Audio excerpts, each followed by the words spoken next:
第十一讲第26篇，咱吃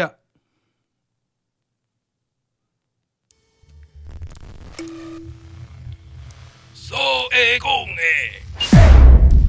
从 Podcast 讲啦吼，这吃是啥？吃就是细鱼。讲有一个做官的人想要伫扬州买一个细鱼，毋过连续看了几啊间啊，拢无介意的。最后伊煞拄着一个老太婆咧卖查某囝。因这查某囝年过差不多14、15啊，精通各项手艺啊，会晓 hand job 就对啊啦吼。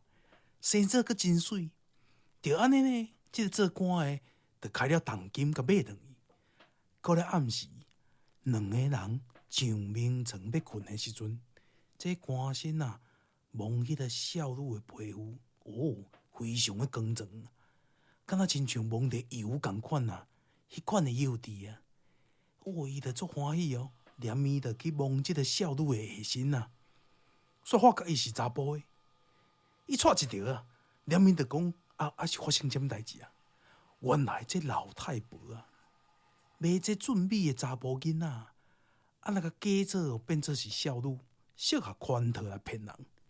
黎明时分啊，这官绅派人去找这老太婆，伊早就刀甲无影无正，人讲伊啊啦。这官绅心中真懊恼，毋知如何是好。拄好咧，因铁工有一个同学来甲拜访，这官绅就甲伊讲一件代志。因同学就要求讲，无你互我看卖啦。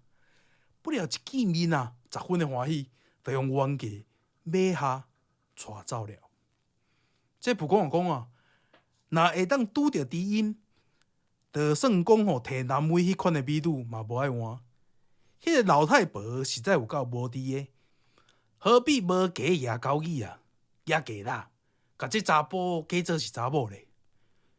南威就是春秋战国时期的美女啊，结男之威啦，就是只要往南嘛，就伊上水就对啊啦吼。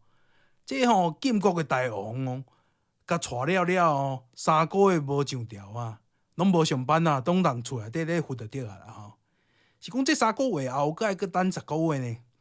查甫无共款，查某囡仔会当一时爽，查某会当一直爽呢。所以我感觉这蒲公是内行人。